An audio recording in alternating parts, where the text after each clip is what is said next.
Academy में आपका स्वागत है। आज हम नए बैच जो अभी स्टार्ट किया है हमने नेट जेआरएफ वालों का, उसमें हम अगली क्लास लेकर आए हैं भाई। हिंदी साहित्य इतिहास हमारा चला हुआ है, 2 क्लास हम दे चुके हैं आपको, ये तीसरी क्लास है भाई। आज हम करेंगे, देखो हमने हिंदी बिल्कुल शुरुआत से आपको बताया कि यदि आप बिल्कुल नए बच्चे हैं या पुराने हैं, तैयारी यहाँ से शुरू करनी है आपको। वो 2 क्लास हमने दी हैं, आपने याद कर ली होंगी, नहीं किए तो उनको याद कीजिए। उसके बाद आज हम आगे चलेंगे। इतिहास ग्रंथ हमने देखे थे, हिंदी साहित्य इतिहास ग्रंथों के बारे में हमने देखा था कि सबसे पहले इतिहास ग्रंथ कौन सा लिखा गया हिंदी साहित्य का। फिर उसके बाद हमने आचार्य हजारी प्रसाद द्विवेदी और फिर गणपति चंद्र गुप्त और राम कुमार वर्मा, रामस्वरूप चतुर्वेदी और फिर वो जो महत्वपूर्ण ग्रंथ है वो सब लिख लिए थे भाई। उसके बाद आज हम देखेंगे भाई काल विभाजन के बारे में कि काल विभाजन किस किस विद्वान ने किया है और कैसे किया है, क्योंकि वहां से भी प्रश्न पूछा जाता है। उसके बाद फिर हम आदिकाल से संबंधित कुछ थोड़ा बहुत करेंगे और कल हम सिद्ध साहित्य से शुरू करेंगे हमारा हिंदी साहित्य के आदिकाल में। तो आज हम देखेंगे भाई, सबसे पहले आप लिखो हिंदी साहित्य काल विभाजन और नामकरण। जो आप नोट्स बना रहे हो उसमें लिखो भाई हिंदी साहित्य, जो हेडिंग आप डालोगे आज, हिंदी साहित्य काल विभाजन और नामकरण।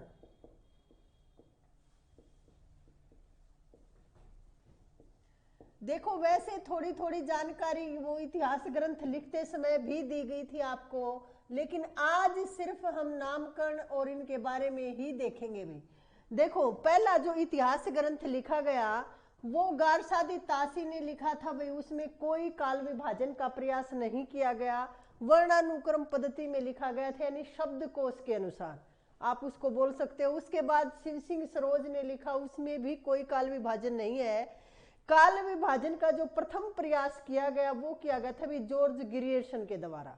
The modern vernacular literature of Hindustan जो उनका ग्रंथ है अंग्रेजी भाषा में है, 1888 ईस्वी में लिखा गया था और वो बंगाल की एशियाटिक सोसाइटी ऑफ बंगाल के विशेषांक के रूप में प्रकाशित हुआ था।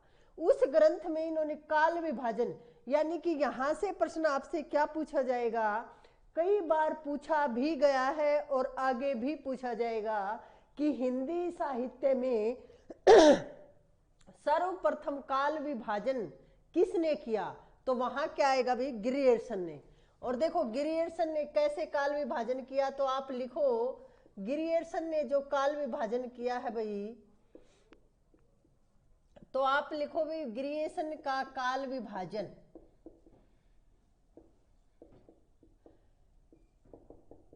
देखो भाई इन्होंने सबसे पहले आदिकाल के लिए इन्होंने किस शब्द का प्रयोग किया, चारण काल। वो हम पहले इनका पूरे नाम लिखेंगे, फिर यहां से जो प्रश्न बने हैं या बनने की संभावना है वो देखेंगे भाई। अब ग्रियर्सन के काल विभाजन में आप क्या देखोगे भाई, सबसे पहले देखो George Grierson, George Abraham Grierson इनका पूरा नाम है भाई, और ग्रंथ का नाम है इनके दी modern vernacular literature of Hindustan. ये हम देख चुके हैं पहले पिछली क्लासेज में। आज हम देखेंगे भाई इनका काल विभाजन। अब सबसे पहले इन्होंने देखो, सबसे पहले इन्होंने किया भाई चारण काल। चारण काल इनका जो आप इतिहास ग्रंथ उठाओगे तो उसमें आपको सबसे पहले क्या मिलेगा, चारण काल, और इसकी समय सीमा भी दी गई है 700 से 1300 तक, यानी कि 700 ईस्वी से 1300 ईस्वी तक का जो समय है वो कौन सा है भाई, चारण काल का है भाई। दूसरा जो नामकरण इन्होंने किया है वो क्या है भाई, 15वीं शताब्दी का धार्मिक पुनर्जागरण। 15वीं शताब्दी का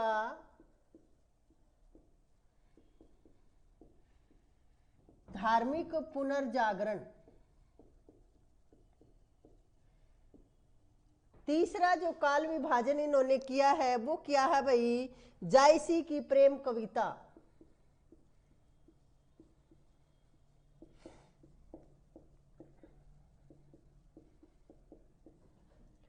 चौथा जो किया है भाई इन्होंने, ये किया है भाई ब्रिज का कृष्ण संप्रदाय।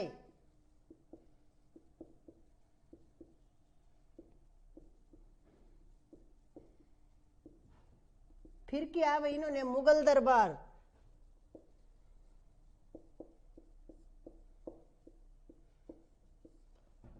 फिर इन्होंने किया है भाई तुलसीदास, अलग से एक पूरा कालक्रम के रूप में अध्ययन किया इन्होंने तुलसीदास का। और फिर अगला जो किया है वो किया है भाई रीति काव्य,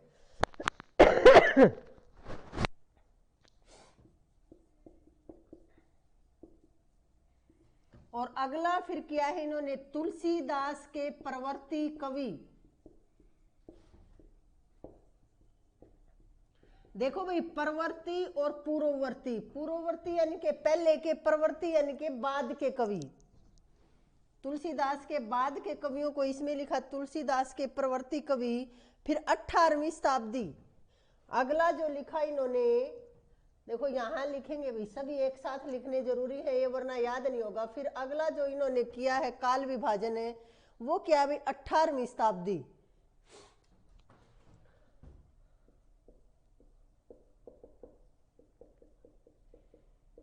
और फिर जो 10वां काल विभाजन किया है वो क्या है भाई कंपनी के शासन में हिंदुस्तान, कंपनी के शासन में हिंदुस्तान।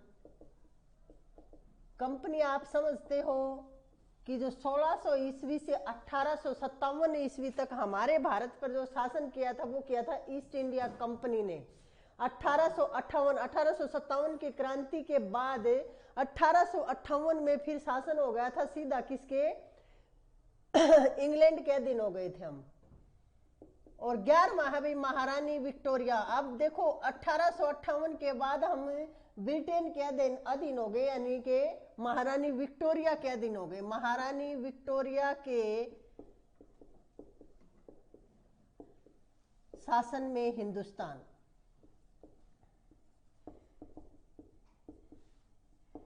ये काल विभाजन किया है भाई ग्रियर्सन ने। और इन्होंने देखो अब यहां से एक प्रश्न पूछा गया, मैं स्वयं उस परीक्षा में बैठी थी, नेट की परीक्षा थी। और जो अभी कुछ मेरी बैच की जो लड़कियां थी जो हम तैयारी करती थी, वो कोई असिस्टेंट प्रोफेसर कहीं पढ़ा रही है, कोई कहीं पढ़ा रही है, तो वो सुन भी रही होंगी। तो उन्होंने भी ये प्रश्न गलत किया था, क्योंकि ये देखो मुगल दरबार वहां पूछा गया था कि जॉर्ज ग्रियर्सन ने के काल विभाजन में कौन सा शामिल नहीं है, और उसमें एक मुगल दरबार था। अब देखो मुगल दरबार यानी कि मुगल दरबार तो किया है इन्होंने, अलग से मुगल दरबार अपने काल विभाजन में शामिल किया है भाई। और महारानी विक्टोरिया और कंपनी के शासन में हिंदुस्तान, तीनों को इन्होंने विशेष अहमियत दी है। सभी आपको याद करने पड़ेंगे अब, क्योंकि यहां से 4 3 उठाए जाएंगे, चौथा कोई और दूसरा उठाया जाएगा, और फिर पूछा जाएगा कि जॉर्ज ग्रियर्सन के अनुसार कौन सा काल विभाजन है सही नहीं है। फिर आपको एक उनमें से छांटना पड़ेगा। तो उसका एक तरीका है कि आप 11 के 11 जो एक काल विभाजन इन्होंने किए हैं वो आपको याद करने पड़ेंगे। अब देखो भाई आदि, अब देखो इन्होंने क्या किया है, देखो ये बाद में लिखेंगे सभी कि आदिकाल को नामकरण क्या क्या दिया है, लेकिन आदिकाल यानी कि सबसे प्रारंभिक काल या आरंभिक काल आप जिसको बोलोगे, वहां क्या है चारण काल। तो ये प्रश्न भी पूछा गया है कि जॉर्ज ग्रियर्सन ने आदिकाल को नामकरण क्या दिया है, तो चारण काल। और आदिकाल का आरंभिक नामकरण या सबसे पहले नामकरण किसने किया है, तो वो भी किसने किया भी जॉर्ज ग्रियर्सन ने, क्योंकि सबसे पहला ग्रंथ यही है जिसमें नामकरण किया गया है। इसके साथ इससे प्रश्न पूछा गया भी रीति काव्य से। अब देखो रीति काव्य से 2 प्रश्न यहां से पूछे गए हैं। क्या प्रश्न पूछे गए हैं कि सबसे पहले तो पूछा गया है एक प्रश्न कि रीति शब्द का सर्वप्रथम प्रयोग किसने किया। तो रीति शब्द देखो ये पहला ग्रंथ है, 3रे नंबर पे या 4थे नंबर पे हमने इस ग्रंथ का अध्ययन किया भाई। सबसे पहले क्या किया, इस्तवार दिला लित्तेतुर हिंदुस्तानी, उसमें रीति शब्द का कहीं कोई उल्लेख नहीं किया गया है। उसके बाद फिर हमने शिव सिंह सरोज का अध्ययन किया भाई, शिव सिंह सेंगर ने लिखा शिव सिंह सरोज, उसमें भी कहीं रीति शब्द का प्रयोग नहीं है। लेकिन सर्वप्रथम जहां रीति शब्द का प्रयोग मिलता है वो कौन सा ग्रंथ है भाई, the modern vernacular literature of Hindustan, George Grierson का। तो एक प्रश्न तो यहां से बना है भाई, कई बार बना है। दूसरा प्रश्न यहां से ही पूछा गया कि आचार्य रामचंद्र शुक्ल ने रीति शब्द कौन से विद्वान से उधार में लिया है, तो वो गिरियर्सन से ही उठाया है उन्होंने, क्योंकि इन्होंने सबसे पहले देखो आचार्य रामचंद्र शुक्ल ने कहा है रीति काल, यहां है रीति काव्य, तो रीति शब्द का प्रयोग तो इन्होंने किया ना। तो रीति शब्द जो रामचंद्र शुक्ल ने जहां से लिया है वो कहां से, जॉर्ज ग्रियर्सन से ही लिया है। तो ये बात 2-3 प्रश्न यहां से बनेंगे भाई, इसको याद रखना है आपको, क्योंकि अब ये आपको याद करना पड़ेगा, काफी गंभीर प्रकृति के प्रश्न यहां से बनते हैं। तो जो लिखवाया गया है वो सब याद करना पड़ेगा, क्योंकि जो परीक्षा उपयोगी नहीं है उसको हम लिखवाते ही नहीं। जो परीक्षा उपयोगी है, जहां से प्रश्न पहले उठाए गए हैं वहीं से आगे उठने की संभावना होती है, तो वो याद करना बहुत ज्यादा जरूरी है। और देखो साधना समर्पण मांगती है भाई, आप यदि पास होना है तो इतना सब कुछ तो आपको पढ़ना ही पड़ेगा भाई, नेट करना है तो, क्योंकि हमारे आगे जी की पंक्तियां आपको याद होंगी। साधना समर्पण मांगती है पूजा भाव से, एकांतिक मन से और आत्म संपूर्ण आत्म बल से। तो बिल्कुल आपको एक साधना के रूप में ये सब कुछ करना है। हिंदी साहित्य का इतिहास बड़ा है लेकिन मुश्किल नहीं है भाई, बहुत ज्यादा आसान है। आप यदि बिल्कुल एकांतिक भाव से बैठ के और मन मस्तिष्क को खोल के यदि पढ़ोगे तो बहुत आसान है यहाँ से याद करना। कितना आप ये लगाओ इसमें मुश्किल क्या है भाई। अब देखो चारण काल, सबसे पहले चारण यानी कि सबसे पहले आप देखोगे अपने यहाँ दिमाग में कल्पना बनाया करो कि सबसे पहले हमने क्या किया कि चारण भाट जो होते थे, देखो हमारे गांव में घर घर में घूमते थे। राजस्थान में अब भी ये परंपरा है कि वो हमारी पीढ़ियां बताते थे गा के हमें कि हमारे पूर्वजों ने ये किया, वो उनका नाम ये था, फिर उन्होंने उनकी जो जो उपलब्धियां थी वो होते थे चारण। और भाट जो उन्होंने रचनाएं भी लिखी हैं तो वो चारण काल उसको बोलेंगे हम। आप उस फिर आगे देखो 15वीं शताब्दी में धार्मिक पुनर्जागरण, आप सबको पता है राजा राम मोहन राय ने धार्मिक पुनर्जागरण से संबंधित आंदोलन भी चलाए हैं, बहुत सक्रिय भूमिका भी थी उनकी, पत्रिकाएं भी निकाली गई थी।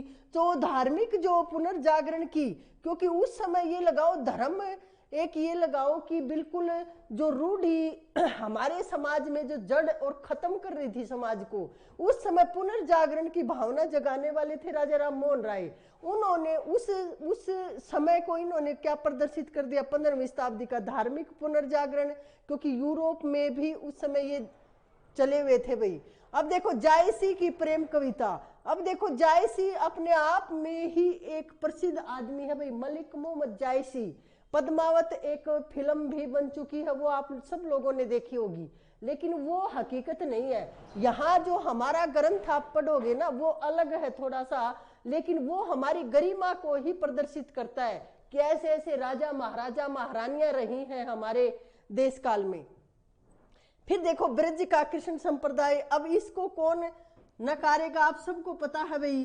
जैसे सूरदास जी हैं, उन्होंने ब्रज कृष्ण के ऊपर कितना लिखा है, या और भी बहुत से कवि हुए हैं, तो ये ब्रज का कृष्ण संप्रदाय लिख दिया। फिर मुगल दरबार, अब मुगलों ने कितने दिनों तक हमारे ऊपर शासन किया है, तो दिल्ली सल्तनत पर आप सब जानते हो, तो मुगल दरबार, वहां पे जो काव्य रचा गया वो क्या मुगल दरबार में आ गया।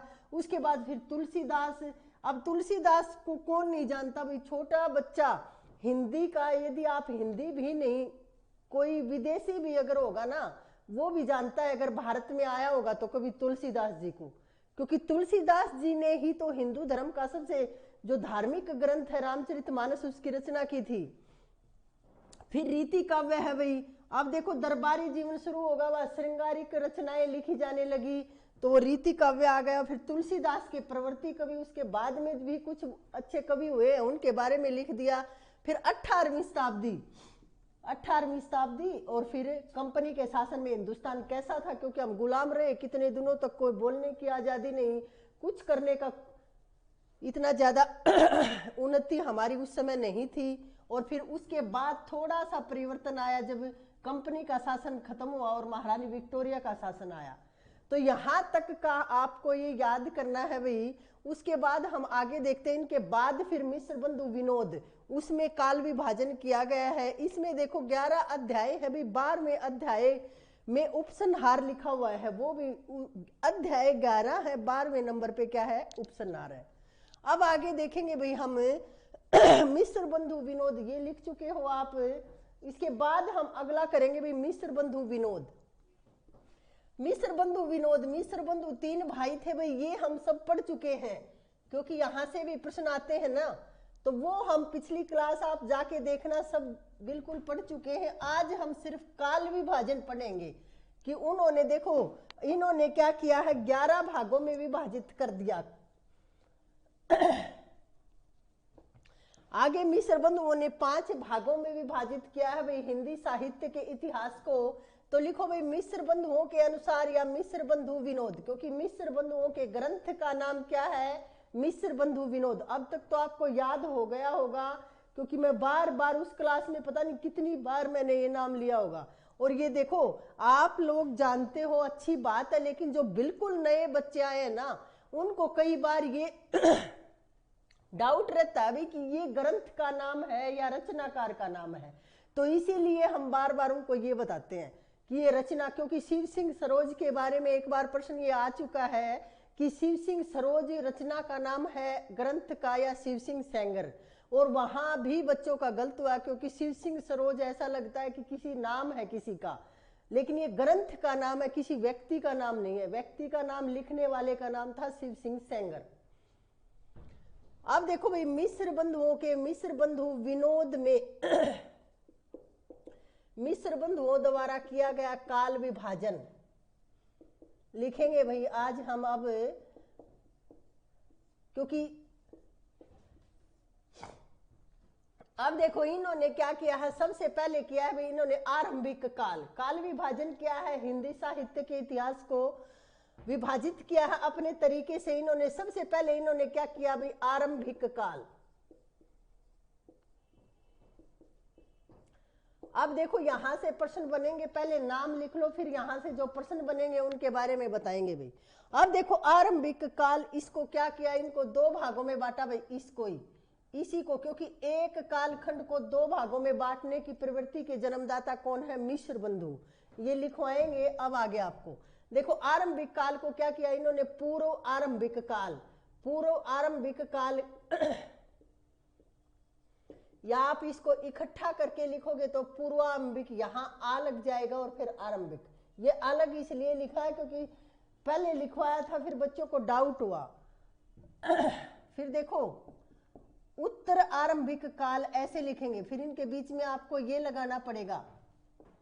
वैसे आप हिंदी के हो तो आपको ये सब आना चाहिए भाई। अब देखो इसको अगर हम इकट्ठा करके लिखेंगे तो ऐसे लिखेंगे भाई पूर्वारंभिक काल, और इसको लिखेंगे क्या, उत्तरारंभिक काल।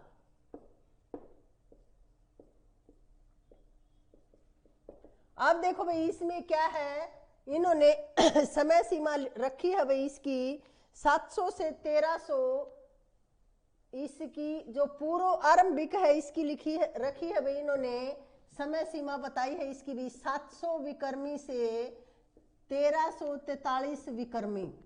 विक्रमी संवत में है ये, ईस्वी में नहीं है भाई, याद रखना है। वो देखो उसमें सिर्फ एक चारण काल की समय सीमा लिखवाई गई है 700 से 1300 ईस्वी तक गिरियर्सन ने। यहाँ देखो और उत्तर आरंभिक काल की फिर क्या है 1343 ईस्वी से 1444 विक्रमी, ईस्वी नहीं भी विक्रमी, 1343 विक्रमी से लेकर विक्रमी संवत से 1444 विक्रमी संवत, ये है भाई समय सीमा इसकी। समय सीमा वैसे ज्यादा तो पूछी नहीं गई है, क्योंकि हम रामचंद्र शुक्ल की ही पूछी जाती है, वो लिख भी चुके हैं, आगे फिर लिखेंगे। दूसरा जो इन्होंने किया भाई वो किया है माध्यमिक काल।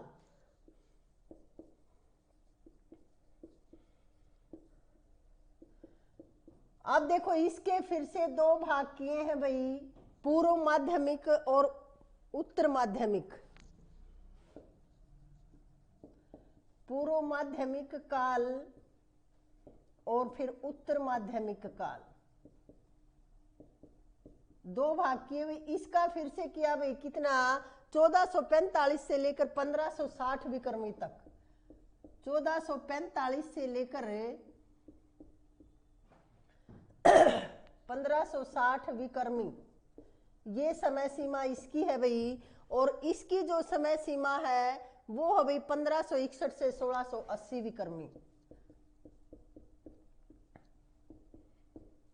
अब देखो तीसरे नंबर पे इन्होंने क्या रखा है, तीसरे नंबर पे इन्होंने किया भाई अलंकृत काल।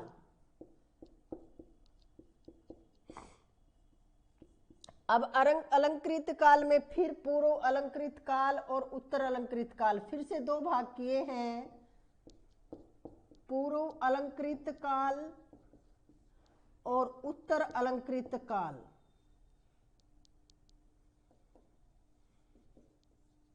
और इसकी समय सीमा मानी है भाई 1681 से 1790 विक्रमी।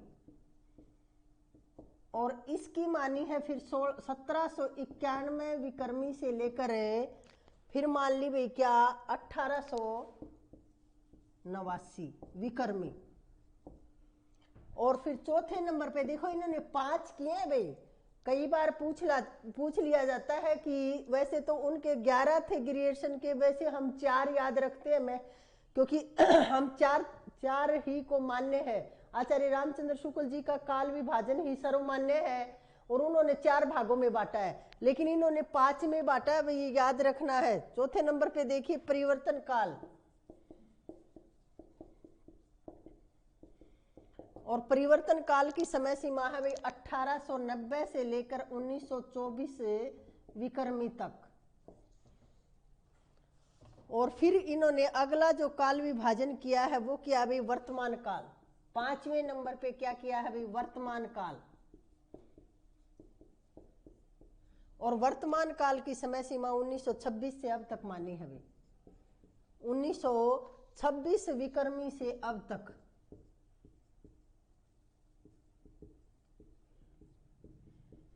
ये काल विभाजन किया है भाई, दिखाई दे रहा है आप सबको। ये काल विभाजन किया है भाई मिस्र बंधुओं ने। अब देखो यहां से प्रश्न कैसे पूछा जाएगा। देखो आरंभिक काल, तो आदि काल को आरंभिक काल की संज्ञा किसने दी, तो मिस्र बंधुओं ने। पूछा जा चुका है प्रश्न, फिर से भी पूछा जा सकता है। अब देखो एक ही कालक्रम को 2 भागों में उपविभाजित करने की या 2 भागों में उपविभाजित करने की या विभाजित करने की प्रक्रिया के जन्मदाता कौन है, मिस्र बंधु। एक देखो यहां से प्रश्न 2 बनते हैं भाई, ध्यान से सुनो, लिखना चाहो तो लिख लेना, मैं लिखवा चुकी हूं, आगे फिर लिखवा देंगे। देखो एक ही कालखंड के, अब कालखंड तो है एक आरंभिक काल, और इसको 2 भागों में बांटा, किसने बांटा, मिस्र बंधुओं ने। लेकिन एक ही कालक्रम को 2 नाम देने की परिपाटी के जन्मदाता कौन है, यानी कि आदिकाल। और आदिकाल को दूसरा क्या नाम दिया, वीरगाथा काल, आचार्य रामचंद्र शुक्ल ने। तो एक ही कालखंड को 2 भागों में विभाजित तो किया है मिस्र बंधुओं ने, और एक ही कालखंड को 2 नाम दिए हैं किसने, आचार्य रामचंद्र शुक्ल ने। दोनों अलग अलग प्रश्न हैं, दोनों पूछे जा चुके हैं, आगे भी पूछे जा सकते हैं, तो ये कंफ्यूजन नहीं होना चाहिए। अब देखो भाई माध्यमिक काल के फिर से 2, फिर अलंकृत काल के, और फिर परिवर्तन काल और वर्तमान काल। तो एक प्रश्न तो यहां से ये वाला बना, और एक प्रश्न बनेगा कि मिस्र बंधुओं ने हिंदी साहित्य के इतिहास को कितने भागों में विभाजित किया है।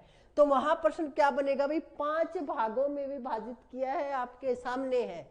आरंभिक काल, माध्यमिक काल, अलंकृत काल, परिवर्तन काल और वर्तमान काल। यहां से प्रश्न ये बनेंगे भाई। अब आगे चलते हैं हम अगले काल विभाजन पे। अब देखो भाई आगे किसने, रामचंद्र शुक्ल का काल विभाजन देखेंगे। अब देखो आचार्य रामचंद्र शुक्ल के बारे में भी कई प्रश्न पूछे जाते हैं, ये लिख लिया होगा आप लोगों ने। अब आगे चलते हैं।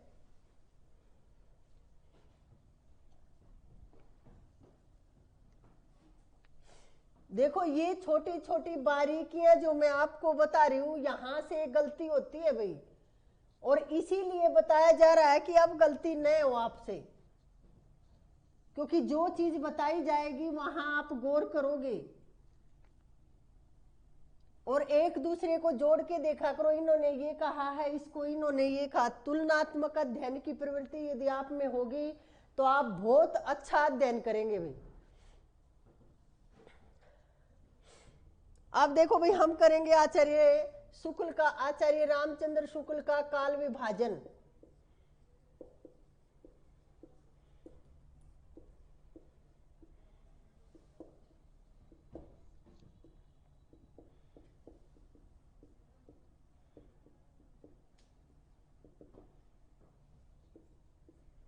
अब देखो भाई, सबसे पहले हम करेंगे भाई आदिकाल। इन्होंने देखो दोहरा नामकरण किया है, प्रत्येक कालखंड के दो नाम दिए हैं भाई, यानी कि आचार्य रामचंद्र शुक्ल ने क्या किया है, एकमात्र है ये जिन्होंने दोहरा नामकरण किया है। तो देखो सबसे पहले हम क्या पढ़ते हैं भाई, आदिकाल। अब आदिकाल को आचार्य रामचंद्र शुक्ल जी ने क्या कहा है, वीर गाथा काल, वीर गाथा काल। अब देखो इसकी इनकी समय सीमा भी पूछी जाती है भाई, संवत 1050 से 1375, ये सबको पता होता है भाई। संवत 1050 से संवत 1375 तक का जो समय है वो किसका है भाई, आदिकाल का है। और इसे आदिकाल के साथ साथ क्या कहा है, वीर गाथा काल भी कहा है। अब ये हम देखेंगे आगे, वीर गाथा काल में इन्हें 12 रचनाओं को शामिल किया है और उन रचनाओं के आधार पर इन्होंने इसे इसका नामकरण किया भाई। वो प्रश्न भी आ चुका है, वो हम करेंगे अब थोड़ी देर बाद, नामकरण के बाद जो हम करेंगे ना उसमें, क्योंकि यहाँ हम नामकरण देख रहे हैं तो सिर्फ नामकरण ही देखेंगे, इससे आपको कोई डाउट या कंफ्यूजन नहीं होगा। देखो पढ़ाई की अपनी एक शिक्षण शैलियां होती हैं भाई, हर तरीके से अध्यापक अपने आप में ही, सभी अध्यापक अपने आप में देखो अच्छे होते हैं, लेकिन कोई कैसे पढ़ाता है, अपने अपने तरीके से, अलग अलग तरीके से पढ़ाते हैं अध्यापक। हमारी शिक्षण पद्धति थोड़ी सी अलग है कि बिल्कुल भी आपको सरल से सरल तरीके से हम समझाएं ताकि कोई कंफ्यूजन न हो, क्योंकि इसमें एक जैसे थोड़े थोड़े शब्दों के हेरफेर से उत्तर बदल जाता है भाई प्रश्न का, तो वो कंफ्यूजन हम नहीं होने, कोशिश है कि आपको न हो, और कोशिश ये भी है कि आपको यही याद हो जाए। अब देखो भाई पूर्व मध्यकाल, अगला जो नामकरण किया इन्होंने वो है भाई पूर्व मध्यकाल। अब पूर्व मध्यकाल को क्या कहेंगे, भक्ति काल।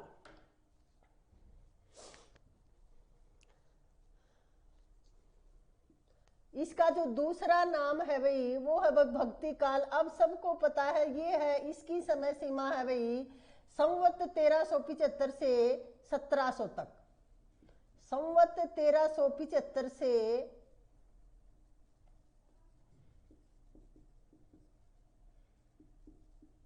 संवत 1700 तक का जो समय है वो किसका है भाई, भक्ति काल का। अब देखो ईसवी सन भी आपसे पूछ लेते हैं तो आप आसानी से निकाल लोगे। अब देखो भाई उत्तर मध्यकाल, उत्तर मध्यकाल को हम क्या कहेंगे भाई, रीति काल।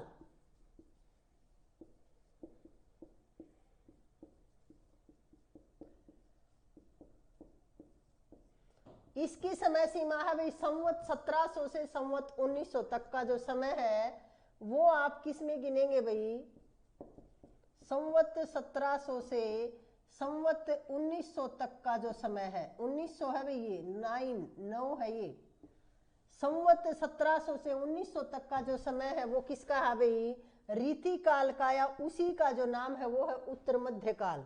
और आखिर वाला है भाई आधुनिक काल, और आधुनिक काल को शुक्ल ने क्या कहा है, गद्य काल।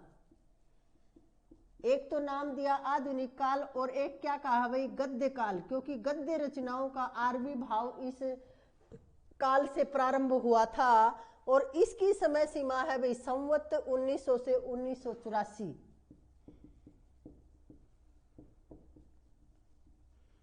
ये किया है भाई काल विभाजन आचार्य रामचंद्र शुक्ल का, और सबसे ज्यादा महत्वपूर्ण है और सबसे ज्यादा सर्वमान्य भी है।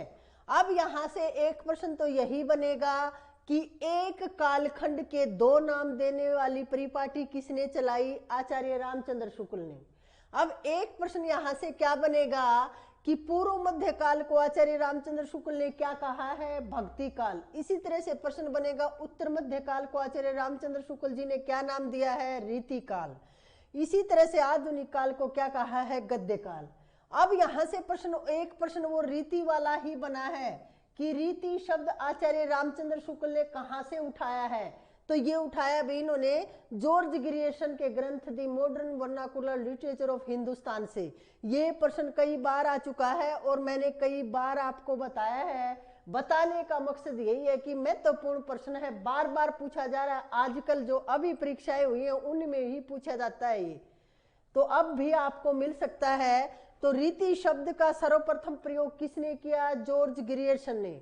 और रीति आचार्य रामचंद्र शुक्ल ने रीति शब्द कहां से लिया है? तो जॉर्ज ग्रियर्सन से।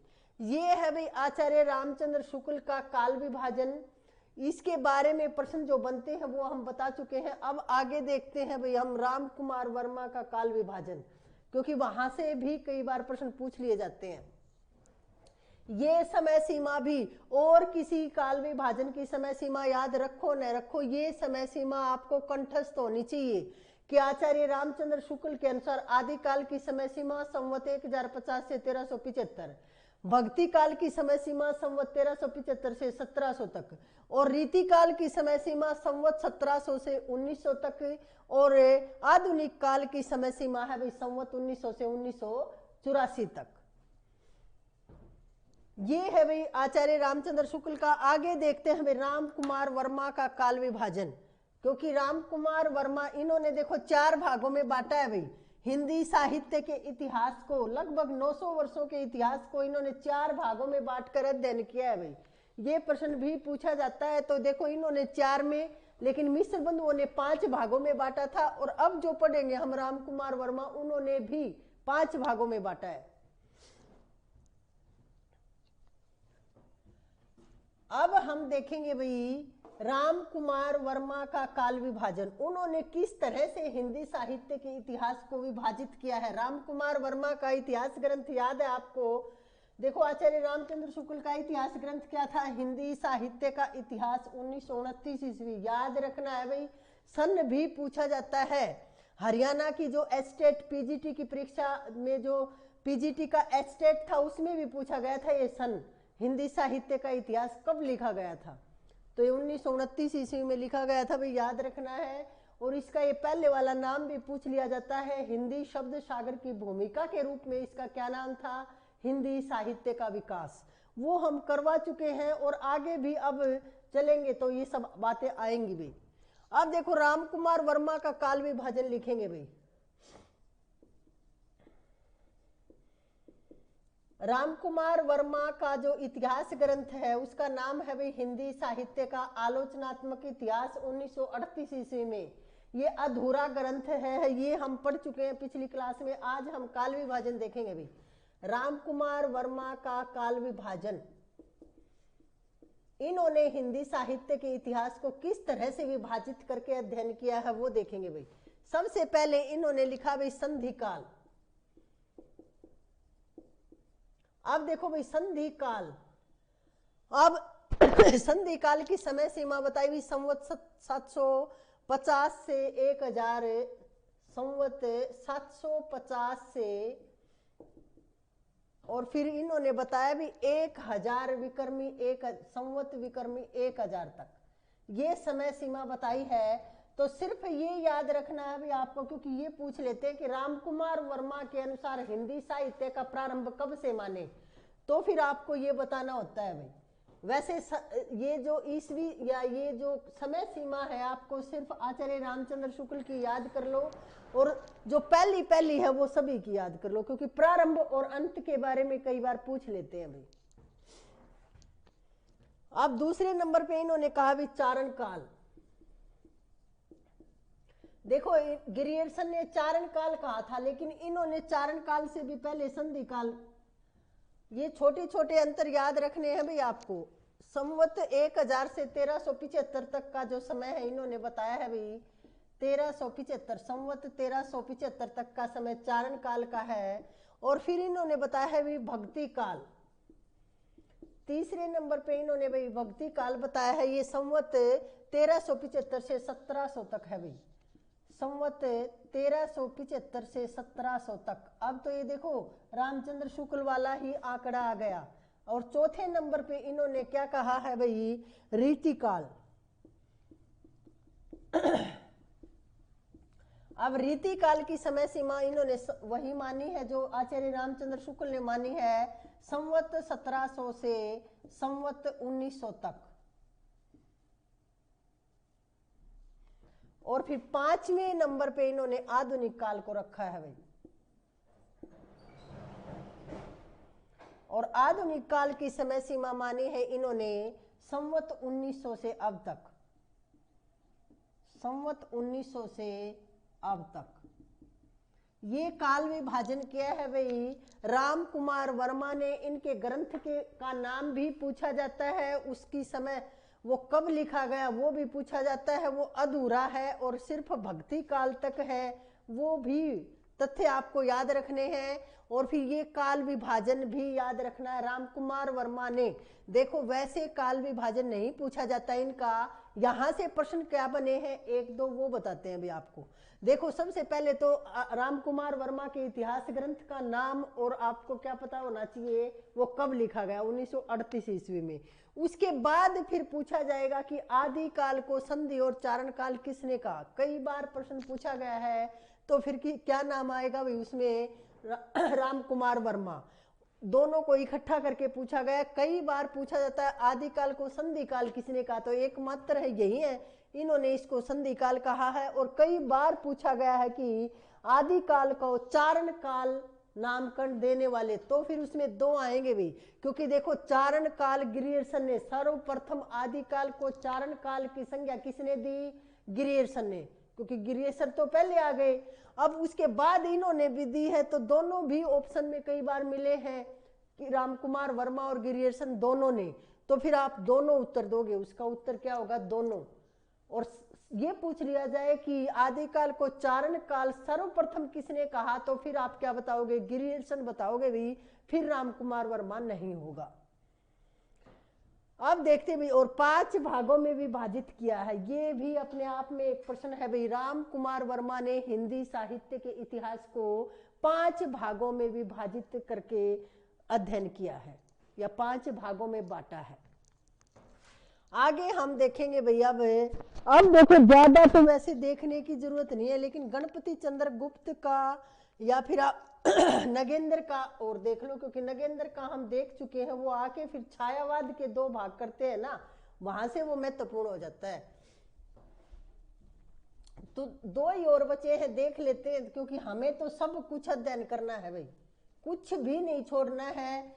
और यहीं से प्रश्न आएंगे, इससे बाहर कोई प्रश्न नहीं आएगा, क्योंकि हम वो सब करवाएंगे जो जरूरी है आपके लिए, महत्वपूर्ण है। अब देखो हम करेंगे भैया गणपति चंद्र गुप्त का काल विभाजन, डॉक्टर गणपति चंद्र गुप्त का काल विभाजन।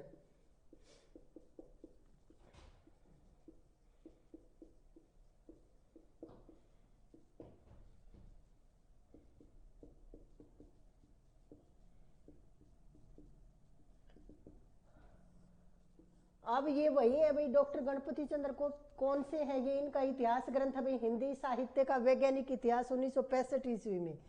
तो इन्होंने काल विभाजन किया है भाई। सबसे पहले इन्होंने आदिकाल, वही समय सीमा थोड़ी सी परिवर्तन मिलेगी, नाम वही है भाई। इन्होंने क्या कहा है भाई, आदिकाल, इन्होंने 4 ही विभाजन किए हैं। आदिकाल 1184, क्योंकि देखो भाई हमने कल देखा था कि गणपति चंद्र गुप्त के अनुसार हिंदी साहित्य के पहले कवि कौन से हैं, तो शालिभद्र सूरी, रचना थी भरतेश्वर बाहुबली रास, और लिखी कब गई थी, 1184 ईस्वी में। तो इनके अनुसार तो पहले कवि वो है, तो इसका मतलब आदिकाल यानी कि प्रारंभ हिंदी साहित्य के इतिहास का 1184 ईस्वी से ही हुआ है। और ये प्रश्न पूछा जाता है कई बार, तो इन्होंने नाम अपनी समय सीमा क्या रखी भाई, 1184 से 1350 है भाई, 1184 ईस्वी सन है भाई, ये 1184 ईस्वी से 1350 ईस्वी तक का जो समय है वो रखा भाई किसमें, इन्होंने आदिकाल में। सन है भाई, सन ईस्वी सन है ये। अब दूसरा देखिए, इन्होंने कहा भाई पूर्व मध्यकाल। गणपति चंद्र गुप्त ने क्या कहा भाई, पूर्व मध्यकाल। अब पूर्व मध्यकाल की समय सीमा इन्होंने बताई है 1350 से 1600 ईस्वी। 1350 से 1600 ईस्वी के मध्य का समय पूर्व मध्यकाल में रखा है। और उत्तर मध्यकाल, अगला जो नामकरण इन्होंने किया है वो क्या है भाई, उत्तर मध्यकाल। और उत्तर मध्यकाल है भाई 1600 से 1857 तक। 1600 ईस्वी से 1857 ईस्वी तक का जो समय है वो इन्होंने रख दिया भाई किसमें, उत्तर मध्यकाल में। और जो अगला नामकरण किया है आधुनिक काल, 1857 से अब तक। तो अब देखो यहां से कैसे प्रश्न पूछे जाएंगे भाई, कि यहां से एक बार तो प्रश्न पूछा गया है कि गणपति चंद्र गुप्त ने हिंदी साहित्य का प्रारंभ कब से माना गया है। तो फिर क्या बताओगे आप, 1184 ईस्वी से। क्योंकि इन ये प्रश्न भी कई बार पूछा गया है कि गणपति चंद्र गुप्त के अनुसार हिंदी का पहला कवि कौन है। तो कौन है भाई, शालिभद्र सूरी। और पहली रचना पूछी जाए गणपति चंद्र गुप्त के अनुसार तो कौन सी है भाई, भरतेश्वर बाहुबली रास। लिखी कब गई थी, 1184 ईस्वी में। तो ये हिंदी का प्रारंभ कब से मानते हैं, 1184 ईस्वी से। ईस्वी सन है भाई ये। और फिर देखो यहां से और क्या, इनके इतिहास ग्रंथ का नाम पूछा जाएगा। और एक बार प्रश्न पूछा गया है कि गणपति चंद्र गुप्त के अनुसार आधुनिक काल का प्रारंभ कब से माना जाता है। तो 1857 की क्रांति से ये मानते हैं कि आधुनिक काल प्रारंभ हो गया था भाई। तो 1857 ईस्वी से इनका मानना है कि आधुनिक काल प्रारंभ हो गया था गणपति चंद्र गुप्त का। अब हम डॉक्टर नगेंद्र का और देखते हैं काल विभाजन, क्योंकि वहां से भी कई प्रश्न पूछे जाते हैं। लिखो भाई इनको।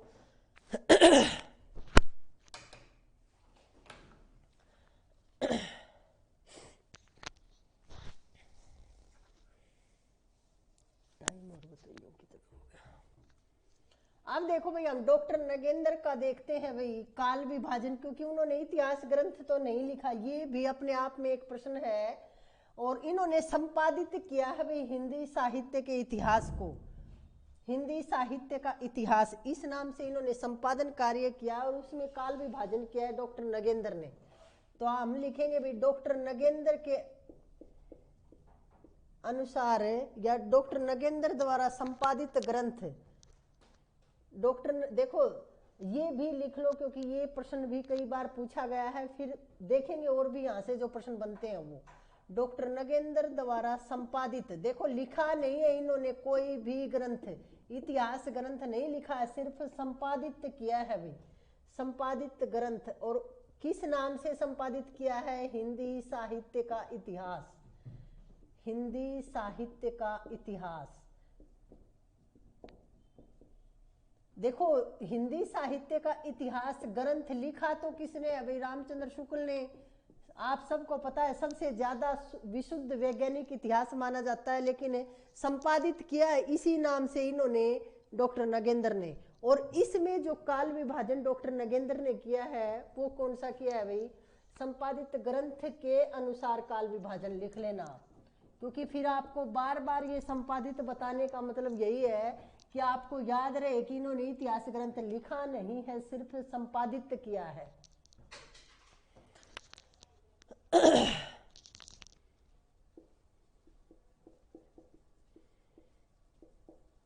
अब देखो भाई इन्होंने काल विभाजन कल भी लिखा था हमने, आज फिर लिख लो।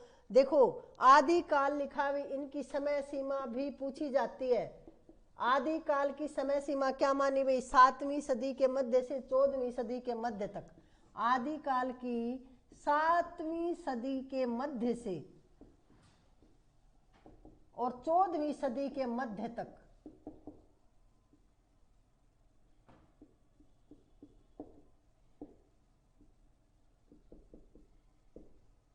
दूसरा जो नामकरण इन्होंने किया है वो क्या है भाई, भक्ति काल। भक्ति काल की समय सीमा क्या मानी, 14वीं शताब्दी के मध्य से 19वीं सदी के मध्य तक। देखो ये 14वीं, ये मध्य तक तो ये कौन सा था, आदिकाल था। फिर भक्ति काल शुरू हो गया क्या, 14वीं शताब्दी के मध्य से,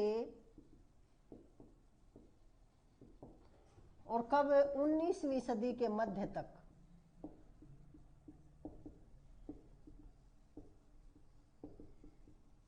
फिर रीतिकाल, अगला जो नामकरण किया भाई इन्होंने वो किया भाई रीतिकाल। ये है भाई 17वीं सदी, 17वीं सदी के मध्य तक। फिर रीतिकाल का नामकरण किया भाई इन्होंने, और रीतिकाल की जो समय सीमा मानी वो मानी भाई 17वीं सदी के मध्य से 19वीं सदी के मध्य तक। 17वीं के मध्य से 19वीं सदी के मध्य तक।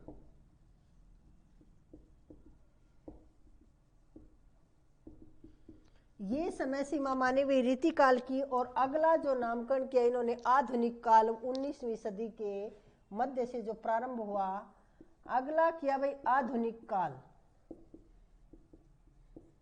और आधुनिक काल की समय सीमा मानी हुई 19वीं सदी से अब तक।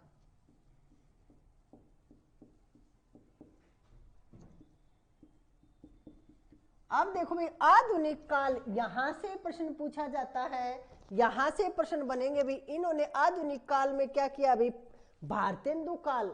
देखो जो प्रसिद्ध हम नामकरण है पढ़ते हैं, भारतेंदु काल, द्विवेदी काल, छायावाद, वो नामकरण इन्होंने अपने हिसाब से, भारतेंदु काल को तो क्या कहा इन्होंने, पुनर्जागरण काल।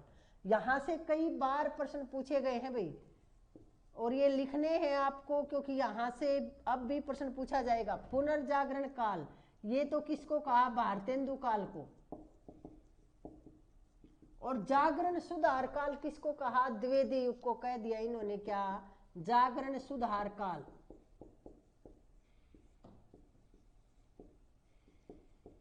जागरण सुधार काल कहा भाई किसको, द्विवेदी युग को या द्विवेदी काल को। और फिर इन्होंने क्या किया है भाई आगे, छायावाद काल। छायावाद को तो छायावाद ही कहा है, दिखेगा क्या नीचे, नहीं दिखेगा, ऊपर लिखते हैं भाई।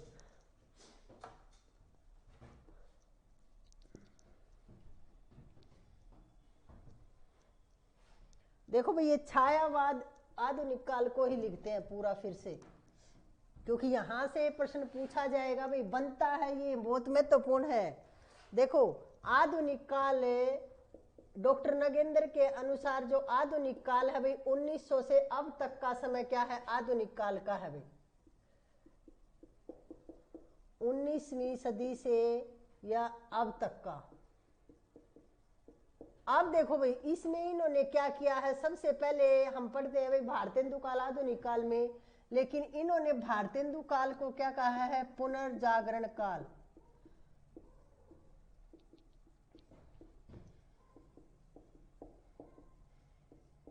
और भारतेंदु काल कहा है, और देखो इसकी समय सीमा भी बताई है भाई, 1857 से 1900 तक का समय बताया है इन्होंने भारतेंदु काल का, 1857 से 1900 तक। 1857 ईस्वी सन है भाई ये। और फिर देखो जागरण सुधार काल,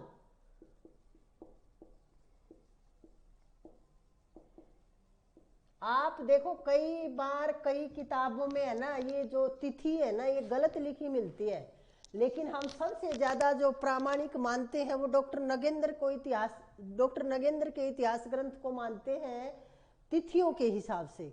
वहां तिथियां बिल्कुल स्टिक मिलती हैं आपको। तो जागरण सुधार काल किसको कहा भाई, द्विवेदी युग को या द्विवेदी काल को इन्होंने क्या कहा। और ये समय सीमा इसकी बताई भी 1900 से 1918, 1900 से 1918 ईस्वी तक का जो समय किसमें रखा, जागरण सुधार काल में। और फिर तीसरा क्या लिखा भाई, छायावाद। और छायावाद की जो समय सीमा इन्होंने बताई 1918 से 1938 तक का समय बताया भाई छायावाद का। 1918 ईस्वी से 1938 ईस्वी तक का जो समय है वो है भाई छायावाद का। और फिर अगला देखो इन्होंने बताया है छायावादोत्तर।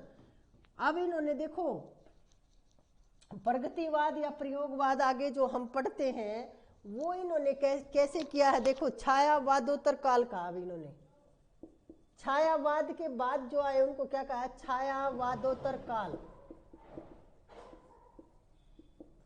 और छायावादोत्तर काल को फिर दो भागों में बांटा भाई, प्रगति प्रयोग काल। देखो इसको फिर दो भागों में पहले भी करवाया था, ये फिर से लिखो, महत्वपूर्ण है।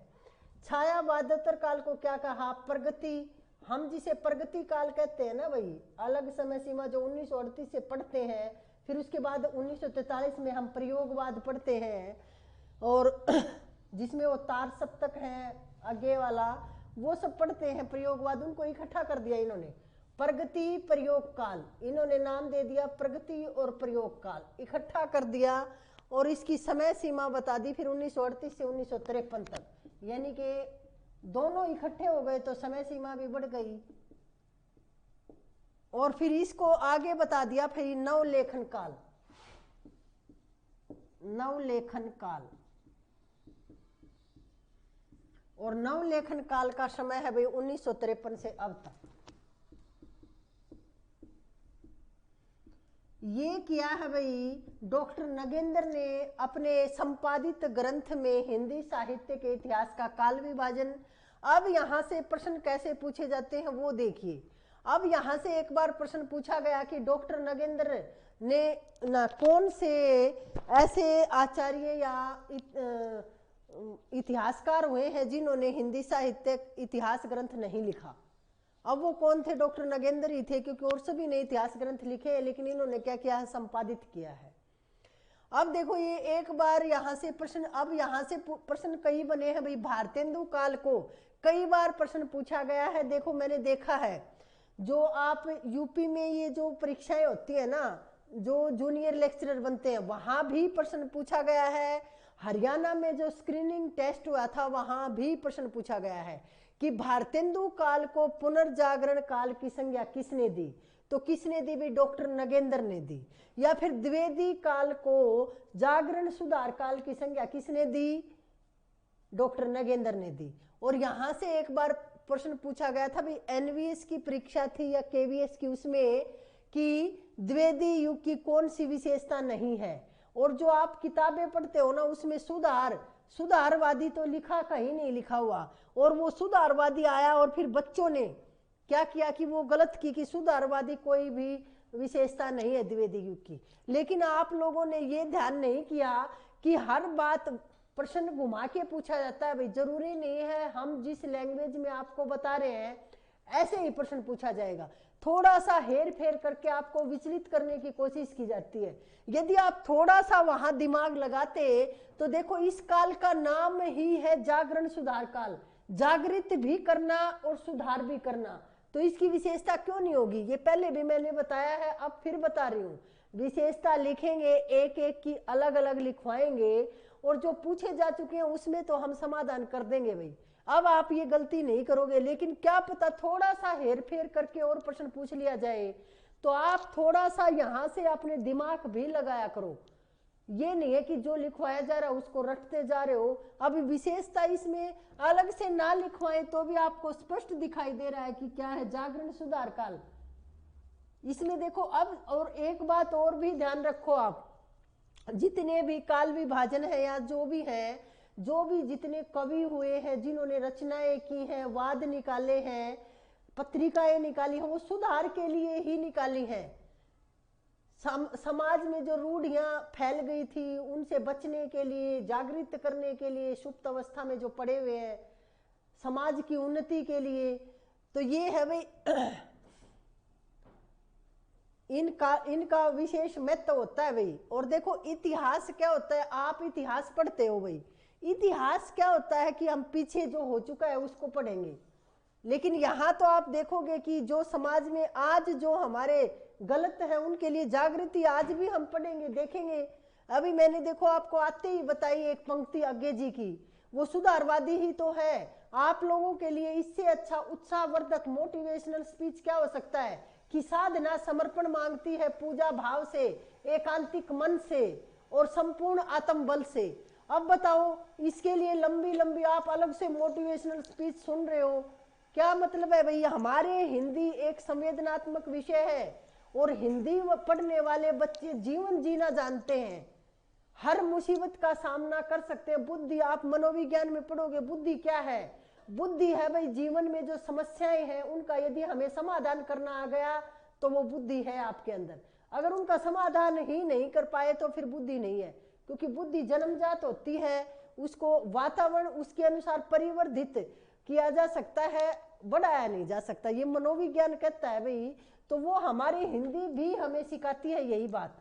आगे हम देखते हैं भाई, फिर डॉक्टर बच्चन का नामकरण थोड़ा सा है, वो तो और लिख लो आप, क्योंकि वहां से एक दो प्रश्न बनते हैं भाई। 4 लाइन और लिखनी है, फिर उसके बाद हम लिखेंगे भाई आदिकाल का नामकरण और अब जो चल रहे हैं ना भाई आपके सामने, ये तीसरी क्लास है हिंदी साहित्य इतिहास की, और जो भी प्रश्न पूछा जाता है फर्स्ट ग्रेड में, सेकंड ग्रेड में, नेट जेआरएफ में या असिस्टेंट प्रोफेसर में, सबसे ज्यादा जो प्रश्न पूछे जाते हैं वो पूछे जाते हैं भाई हिंदी साहित्य के इतिहास से। हिंदी साहित्य का इतिहास बड़ा है और सबसे पहले हम उसको कर रहे हैं, ये सब के लिए एक समान है। फिर अलग से, जैसे फर्स्ट ग्रेड वालों के अलग से कुछ मैटर लगाया जाता है, सेकंड ग्रेड वालों के अलग से, और नेट जेआरएफ वालों के अलग से कुछ गद्य पद्य विधाएं जुड़ी होती हैं, वो हम अलग अलग करवाएंगे। ये हिंदी साहित्य का इतिहास आप सब लोगों के लिए एक समान है और बिल्कुल गंभीरता से करवाया जा रहा है, क्योंकि यदि आप आज एस्टेट की तैयारी कर रहे हो, टेट की पात्रता परीक्षा की, किसी भी, चाहे वो यूपी में है, राजस्थान में है या हरियाणा में है, तो वह इससे बाहर क्या आएगा भाई, वहां भी हिंदी साहित्य ही पूछा जाता है। और देखो भाई एनसीईआरटी की 9वीं से 12वीं की किताबें आप लोगों को पढ़नी बहुत ज्यादा जरूरी है फर्स्ट ग्रेड वालों के लिए, और वो जो पत्र और परिपत्र होते हैं ना, वो भी हम आपके यहाँ करवा देंगे ऑनलाइन, सबके लिए ही हमारी विबोध एकेडमी के यूट्यूब चैनल पे, क्योंकि वहां से भी कई बार क्या हर बार प्रश्न आते ही हैं, क्योंकि वो सिलेबस में लगा होता है आप लोगों के। अब देखो भाई हम डॉक्टर नगेंद्र का और देखते हैं, नहीं डॉक्टर नगेंद्र का देख चुके हैं भाई, हम डॉक्टर बच्चन सिंह का काल विभाजन देखते हैं भाई।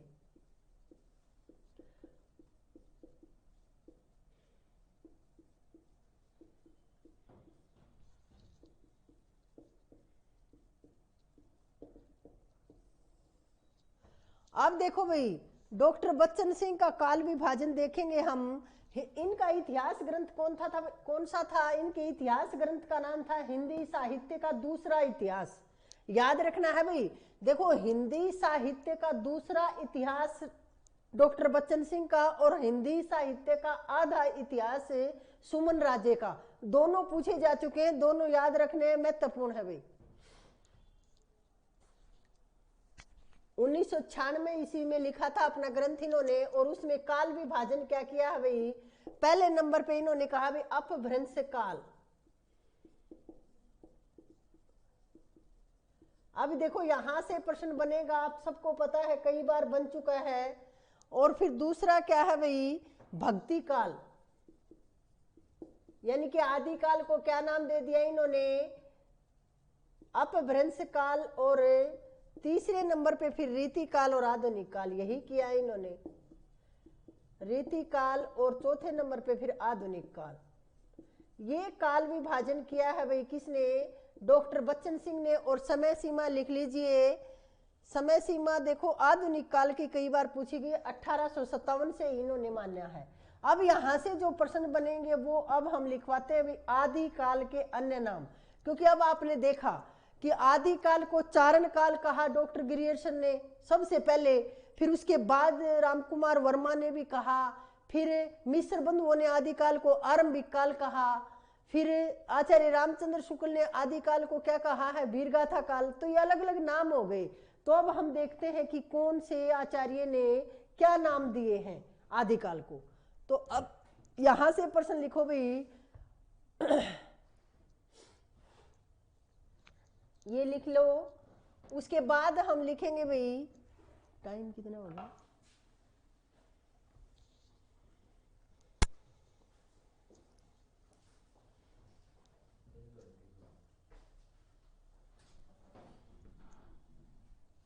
अब देखो भाई, हम ये देखा भाई हमने काल विभाजन और नामकरण। अब हम देखते हैं भाई आदिकाल क्या नाम। अब हम जो जो काल प्रारंभ करेंगे, जिस जिस काल के बारे में हम शुरुआत करेंगे, उससे पहले उससे संबंधित जो उसके अन्य नाम हैं उन पर भी चर्चा करेंगे, क्योंकि वहां से भी प्रश्न पूछा जाता है भाई। अब आदिकाल हम प्रारंभ करेंगे तो आदिकाल के अन्य नाम लिख लेते हैं भाई। तो आज हम लिखेंगे भाई, अब लिखो आप, अगला लिखो भाई आदिकाल। और आदिकाल के क्या भाई अन्य नाम, अन्य किन किन नामों से जाना जाता है। और फिर वो पूछा भी गया है भाई, हर परीक्षा में 1-2 प्रश्न यहां से आए हैं। अब देखो सबसे पहला प्रश्न तो यहां से क्या बनता है कि आदिकाल का सर्वप्रथम नामकरण किसने किया। तो अब जिसने सबसे पहले नामकरण करना प्रारंभ किया, जिसने सबसे पहले काल विभाजन किया, उन्हीं ने क्या किया भाई, नामकरण भी किया। ये स्वाभाविक बात है, आप समझ सकते हो। तो किसने किया भाई, आदिकाल का सर्वप्रथम नामकरण किसने किया, जॉर्ज ग्रियर्सन ने। तो ये प्रश्न भी लिख लो, क्योंकि कई बार पूछा गया है भाई। आदिकाल का सर्वप्रथम नामकरण करने वाले विद्वान,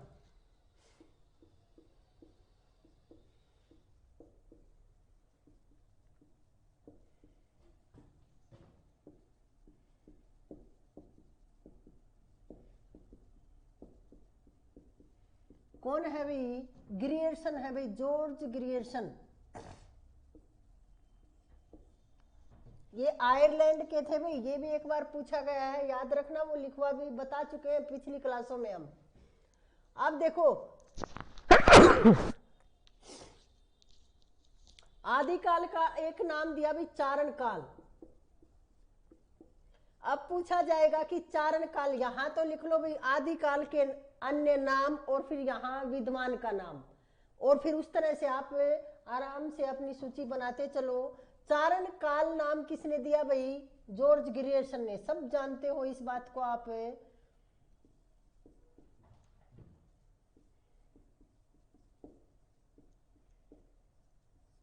और देखो भाई फिर आरंभिक काल किसने कहा, अभी पढ़ा था हमने। आरंभिक काल किसने कहा, आरंभिक काल कहा मिस्र बंधुओं ने।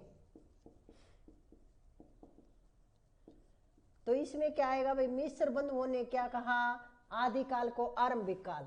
और फिर आगे देखिए वीरगाथा काल किसने कहा। तो वीरगाथा काल सब जानते हो किसने कहा, शुक्ल ने कहा भाई। आचार्य रामचंद्र शुक्ल जी ने क्या कहा, आदिकाल कहा।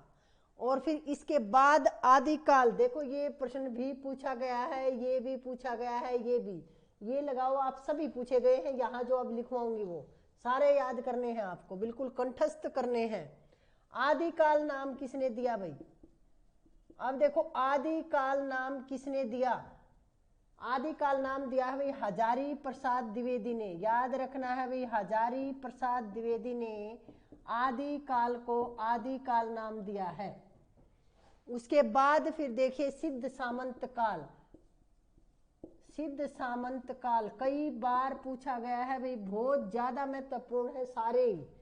सिद्ध सामंत काल किसने कहा भाई, राहुल सांकृत्यायन ने।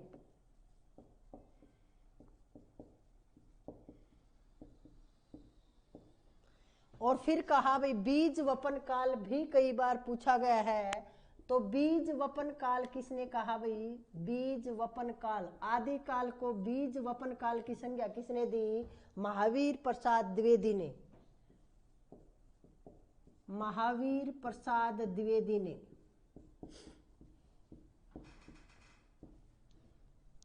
अब यहां लिख लो भाई, यहां लिख लो। और नामकरण क्या है भाई, जैसे देखो संधि और चारण काल।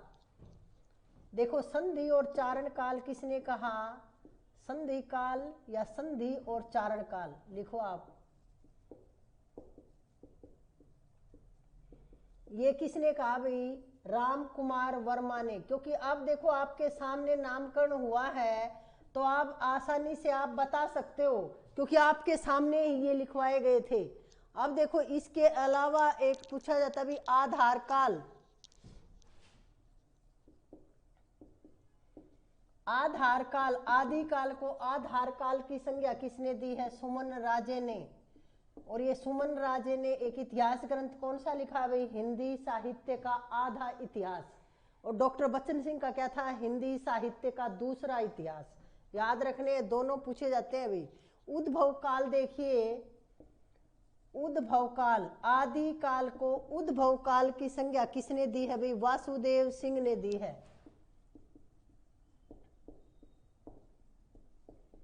और देखिए भी एक कहा है भी अंधकार काल, आदि काल को अंधकार काल की संज्ञा किसने दी है? कवि कुलश्रेष्ठ ने। ये प्रश्न भी आ चुका है भाई।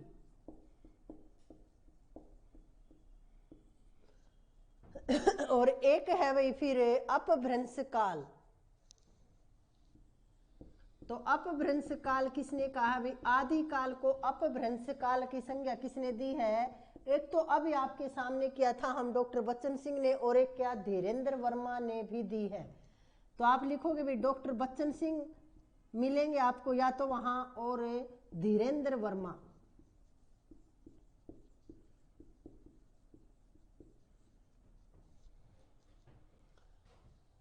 और जय काल भी एक नाम दिया है भाई, यहां लिखते हैं आदि काल के एक नाम है भाई जय काल या विकाल, जय काल विकाल, ये नाम दिया है आदि काल को। ये किसने दिया है भाई? ये रमाशंकर शुक्ल रसाल ने दिया भाई, रमाशंकर रसाल, इन्होंने दिया है भाई जय काल विकाल। और एक है भाई प्रारंभिक काल या शून्य काल, ये भी कई बार पूछा गया भाई। प्रारंभिक काल, देखो आरंभिक काल मिश्र बंधुओं ने दिया था, और प्रारंभिक काल या फिर क्या शून्य काल भी कहा है उन्होंने, शून्य काल। और ये किसने कहा है भाई? गणपति चंद्र गुप्त ने कहा है भाई, गणपति चंद्र गुप्त।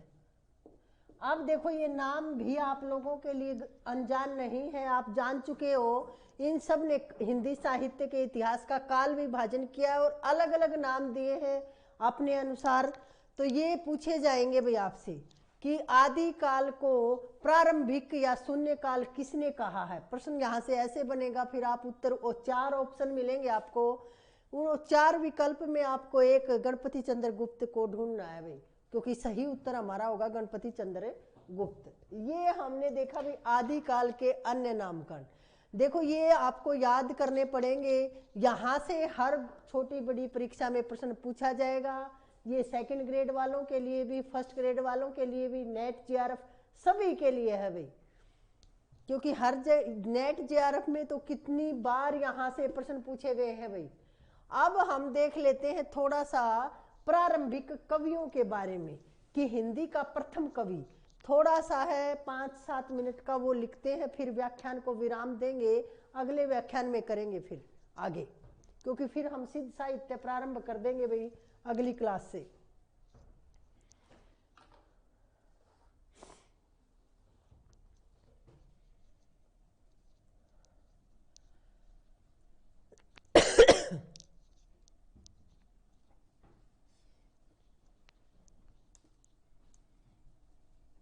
एक एक प्रश्न आपको याद करना है भाई, क्योंकि आपका उद्देश्य है जिस परीक्षा में आप बैठने वाले हो उस परीक्षा को फतेह करना। और उसके लिए आपको क्या करना है? जो आपको यहाँ लिखवाया जा रहा है उसको बार बार याद करना है, क्योंकि देखो जयशंकर प्रसाद ने भी कहा है कि इस पथ का उद्देश्य नहीं है श्रांत भवन में टिक रहना, किंतु पहुंचना उस मंजिल तक जिसके आगे राह नहीं। आपको वहां तक पहुंचना है अपने लक्ष्य तक, कि उसके आगे फिर हमें चलने की जरूरत नहीं है, आप अपने आप को विराम दे सको। जो आपकी मंजिल है वहां तक पहुंचना आपका मकसद है, और हम तो एक छोटा सा जरिया है भाई आपके लिए, क्योंकि मेहनत तो, असली मेहनत तो आपको करनी है भाई। और असाध्य वीणा की तरह ऐसी मेहनत करो, स्वयं खो गया सुनने में, बिल्कुल आसपास के वातावरण में क्या चल रहा है, घर में बाहर में, मार्केट में, बाजार में कुछ नहीं, सिर्फ आप परीक्षा तक एकांतिक भाव से बिल्कुल एक आप ये लगाओ कि आप यदि किताबों से जितना जुड़ोगे उतना आपको रस मिलता रहेगा, क्योंकि किताबें भी बोलती हैं, बातें करती हैं आपसे, लेकिन वो बातें तब करेंगे आपसे जब आप बिल्कुल समर्पण भाव से उनके सामने बैठोगे, उनको पढ़ोगे। अगर आपके दिमाग में कुछ चल रहा है और किताब सामने है तो वो किताब बातें नहीं करेगी, क्योंकि वो इतनी बेवकूफ नहीं है। वो तो सिर्फ उसी आदमी से बात करेगी जो पूर्ण समर्पण भाव से उसके साथ जुड़ेगा, और फिर देखो आप क्या नहीं कर सकते। देखो भाई, अब हम करेंगे भाई हिंदी के प्रथम कवि, क्योंकि यहां से कई बार प्रश्न पूछा गया है, फिर हम अगले व्याख्यान में करेंगे आगे। हिंदी का प्रथम कवि, देखो भाई यहां से भी कई प्रश्न बनेंगे। इंक डालो सर।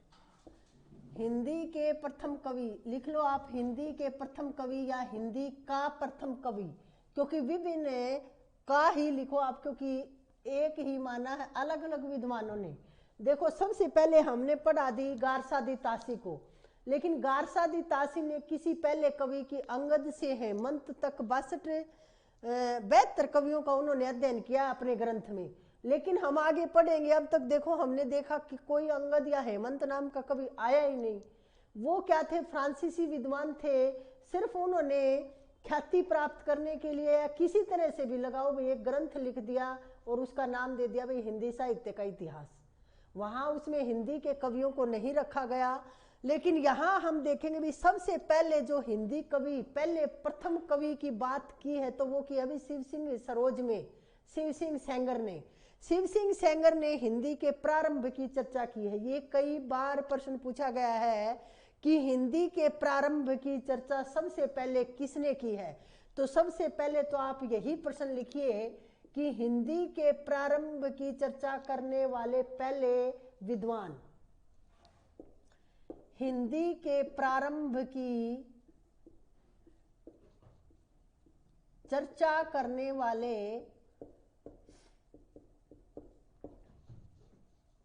प्रथम विद्वान या पहले विद्वान कौन थे भाई?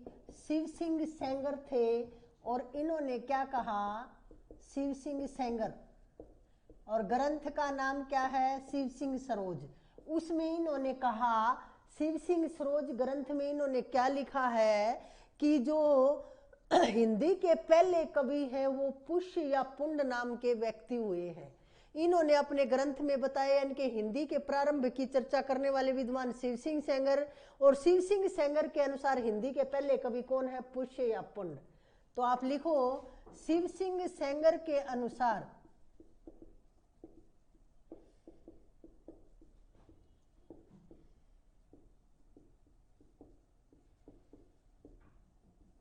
हिंदी के प्रथम कवि।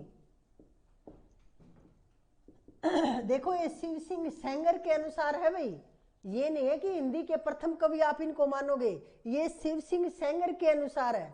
प्रथम कवि कौन है भाई? पुष्य या पुंड। ये पहले भी हमने लिखा था और अब फिर से बता रहे हैं आपको हिंदी का जो प्रथम कवि। अब यहां से शिव सिंह सेंगर से एक प्रश्न नेट जेआरएफ में एक बार पूछा गया कि हिंदी का प्रस्थान बिंदु किसे माना जाता है? तो हिंदी का प्रस्थान बिंदु भी इन्हें ही माना जाता है। प्रस्थान बिंदु का मतलब क्या है? प्रारंभ। तो वही बात है भाई, हिंदी का प्रस्थान बिंदु, ये भी प्रश्न पूछा गया तो वो लिख लो नीचे ही, कोई बात नहीं, अर्थ एक ही निकल रहा है। फिर भी जो जिस भाषा में प्रश्न पूछा गया था, अब मैं आपको जो भी बताती हूँ ना कि यहाँ से इस तरह से प्रश्न पूछा गया, उसको आप ऐसे के ऐसे लिख लो अपनी नोटबुक में कि हिंदी का पहला प्रस्थान बिंदु कौन सा है? शिव सिंह सरोज। इसके बारे में पूछा गया है। ग्रंथ पूछा जाए तो शिव सिंह सरोज, और यदि विद्वान पूछा जाए तो शिव सिंह सेंगर। अब देखो भाई ग्रियर्सन ने हिंदी, अब देखो हिंदी का प्रारंभ ग्रियर्सन ने कब से माना, ये भी प्रश्न पूछा गया है। तो यहाँ लिखना चाहो तो आप लिख लो, वैसे तो प्रथम कवि की बात चल रही है, लेकिन लिखना चाहो तो आप लिख लो, वो प्रश्न भी पूछा गया है कि ग्रियर्सन के अनुसार हिंदी का प्रारंभ कब से हुआ? भाई 643 ईस्वी से मानते हैं ग्रियर्सन कि हिंदी साहित्य का प्रारंभ 643 ईस्वी से हुआ है। ये लिख लेना आप लोग। अब देखो फिर आगे कौन आता है। शिव सिंह सेंगर ने बात की, इनके बाद ग्रियर्सन ने किसी पहले कवि की बात नहीं की। अब देखो इसके बाद फिर क्या, ग्रियर्सन के बाद कौन आए भी, मिस्र बंधुओं। मिस्र बंधुओं ने भी कोई पहले कवि की बात नहीं की, लेकिन पहले गद्यकार की बात की है।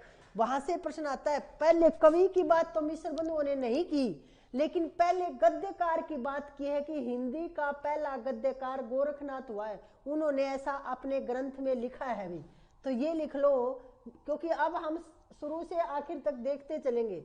तो मिस्र बंधुओं के अनुसार क्या है, मिस्र बंधुओं के अनुसार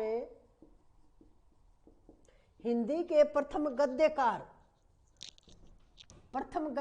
कौन से हैं, गद्यकार की बात हुई है भाई, कौन से हैं, गोरखनाथ के बारे में इन्होंने ये कहा है कि गोरखनाथ हिंदी के पहले गद्यकार हैं मिस्र बंधुओं के अनुसार, याद रखना है भाई आपको। उसके बाद देखिए रामचंद्र शुक्ल के अनुसार। अब रामचंद्र शुक्ल ने स्पष्ट रूप से तो प्रथम कवि की बात नहीं की है।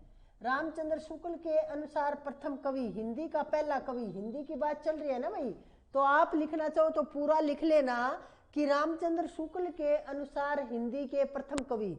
इन्होंने देखिए स्पष्ट रूप से तो नहीं कहा, लेकिन अस्पष्ट रूप से मुंज को इन्होंने प्रथम कवि माना है, क्योंकि इन्होंने कहा था कि वाकपति राज मुंज के यहाँ पहले पहल हिंदी के नमूने देखने को मिले, ये इनकी वर्डिंग थी।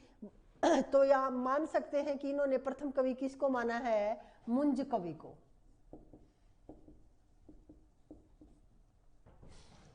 अब देखिए भाई, अब हजारी प्रसाद द्विवेदी ने ये लिख भी चुके हैं, फिर से लिखो, क्योंकि प्रथम कवि अब इकट्ठे लिख रहे हैं तो याद भी हो जाएगा आपको। हजारी प्रसाद द्विवेदी के अनुसार हिंदी का प्रथम कवि कौन है भाई, तो उस दिन भी बताया था 10वीं शताब्दी में जो संदेश रासक लिखा गया था ना अब्दुल रहमान के द्वारा, तो इन्होंने हिंदी का जो प्रथम कवि माना है वो माना है भाई किसको, अब्दुल रहमान, और इनकी रचना का नाम है भाई संदेश रासक। उसके बारे में भी पढ़ेंगे आगे। वास्तविक प्रारंभ, देखो हिंदी साहित्य का, अब यहां से एक प्रश्न और पूछा जाता है भाई कि हजारी प्रसाद द्विवेदी के अनुसार हिंदी साहित्य का वास्तविक प्रारंभ कब से होता है, ये प्रश्न अभी पूछा गया था। तो ये भी लिख लो कि इनके अनुसार हिंदी साहित्य का वास्तविक प्रारंभ, वैसे तो प्रारंभ आदिकाल से हो गया, लेकिन इनके अनुसार वास्तविक प्रारंभ कब से हुआ भाई, भक्ति काल से हुआ। और किसके अनुसार, हजारी प्रसाद द्विवेदी ये कहते हैं कि भक्ति काल से ही हिंदी साहित्य का वास्तविक प्रारंभ मानना चाहिए, क्योंकि उससे पहले की जो रचनाएं हैं वो प्राप्त नहीं होती, उनको हम ज्यादा प्रामाणिक भी नहीं मान सकते। तो जो वास्तविक प्रारंभ यदि हमें मानना चाहिए हिंदी का, तो वो भक्ति काल से है भाई, ये मानना है आचार्य हजारी प्रसाद द्विवेदी जी का। अब देखो भाई आगे देखो, जो हिंदी के सर्वसहमति से हिंदी का प्रथम कवि किसे माना जाता है भाई, सरहप्पा को। लेकिन सबसे पहले सरहप्पा को हिंदी का पहला कवि किसने माना, वो लिखेंगे। अब लिखो राहुल सांकृत्यायन के अनुसार हिंदी का पहला कवि, वहां ऊपर लिखेंगे, लिख लो इनको।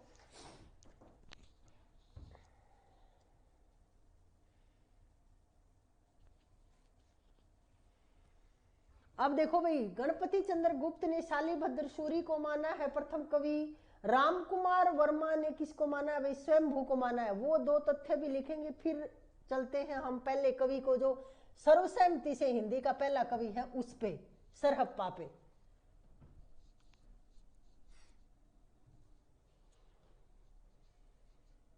लिखो रामकुमार वर्मा के अनुसार, रामकुमार वर्मा वही है वही हिंदी साहित्य का आलोचनात्मक इतिहास 1938 ईस्वी में, और उसमें इन्होंने क्या उल्लेख किया है कि हिंदी के जो प्रथम कवि हैं वो कौन से हैं भी, स्वयंभू हैं, स्वयंभू हैं भाई, हिंदी के जो पहले कवि हैं वो स्वयंभू हैं। ये किसने माना है, रामकुमार वर्मा ने। और डॉक्टर गणपति चंद्र गुप्त किसे मानते हैं, डॉक्टर गणपति चंद्र गुप्त के अनुसार हिंदी का प्रथम कवि कौन है भाई? शालिभद्र सूरी। सबको पता है आपको, क्योंकि कई बार मैं बता चुकी हूँ यहाँ, फिर भी लिखो क्योंकि ये बहुत महत्वपूर्ण प्रश्न है, हर बार पूछे जाते हैं। और ये तो आप हिंदी साहित्य पढ़ रहे हो तो आपको बिल्कुल कंठस्थ याद होने चाहिए। कल आते ही परीक्षा में क्लास में सबसे पहले पूछेंगे इनके बारे में, याद करके आना है। इनके गणपति चंद्र गुप्त का के अनुसार शालिभद्र सूरी।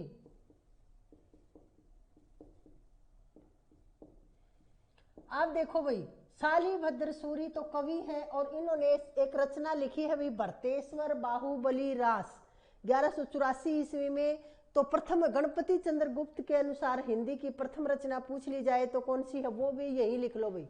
गणपति चंद्र गुप्त के अनुसार हिंदी की प्रथम रचना तो कौन सी है भाई? भरतेश्वर बाहुबली रास।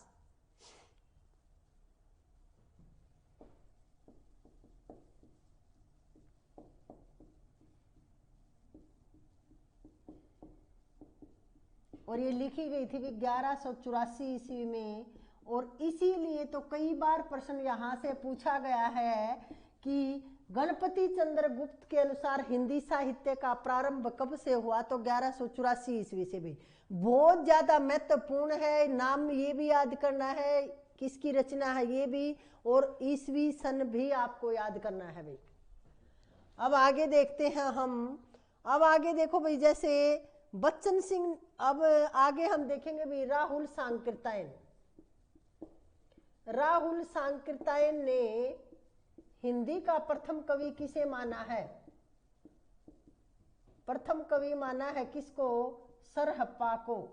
अब सरहप्पा के अन्य नाम भी है भाई, हम सिद्धों में करेंगे, सरोज वज्र, राहुल भद्र, सरहपाद, ऐसे इनके कई नाम हैं अन्य, वो हम सिद्धों में बिल्कुल इनका विस्तृत अध्ययन करेंगे, वहां पढ़ेंगे। जहां आपको याद रखना भाई, राहुल सांकृत्यायन के अनुसार प्रथम कवि कौन है हिंदी के? सरहप्पा। और देखो भाई, अब फिर देखिए, अब सर्वसहमति से हिंदी का प्रथम कवि कौन है भाई? क्योंकि किसी का भी नाम नहीं लिया और पूछ लिया जाए कि सीधा सीधा कि हिंदी का प्रथम कवि कौन है, तो फिर किसका नाम लेंगे हम? सरहप्पा का लेंगे। तो लिखो भाई, सर्वसहमति से हिंदी का प्रथम कवि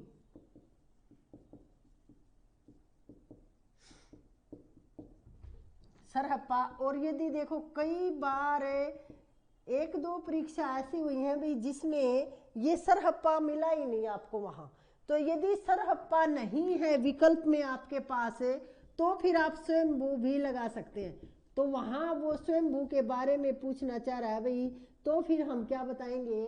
स्वयंभू बताएंगे। लेकिन यदि सरहप्पा है तो स्वयंभू को बिल्कुल नहीं बताएंगे, कोई औचित्य नहीं है इसको बताने का। फिर हम इन्हीं को बताएंगे, क्योंकि हिंदी का वास्तव में जो प्रथम कवि है वो सरहप्पा ही है। सिद्ध कवि हुए हैं, ये सिद्ध थे। सिद्धों में 84 सिद्धों में बहुत सर्वोपरि स्थान था इनका, वो हम देखेंगे सिद्धों की रचना और सिद्धों के बारे में देखेंगे वहां। अब देखो भाई, यहां से एक बार प्रश्न पूछा गया है कि हिंदी साहित्य में किसी जैन कवि को हिंदी का प्रथम कवि सिद्ध करने वाले विद्वान कौन से हैं? तो जैन कवि है भाई ये स्वयंभू। देखो, इसमें हम देखेंगे जैन कवि वे गणपति चंद्र गुप्त वाले में आएगा भाई, ये है जैन कवि शालिभद्र सूरी। तो यहाँ प्रश्न देखो, थोड़ा सा आपको विचलित करने के लिए थोड़ा सा अलग बना दिया कि जैन कवि को हिंदी साहित्य का प्रथम कवि मानने वाले विद्वान कौन से हैं? तो फिर कौन से हैं भाई? गणपति चंद्र गुप्त। क्योंकि हम जैन कवियों का जब अध्ययन करेंगे तो सबसे पहले हम इन्हीं का अध्ययन करेंगे भी, शालिभद्र सूरी का। वहां भी ये प्रश्न हम आपको लिखवाएंगे। अब देखो, यहां से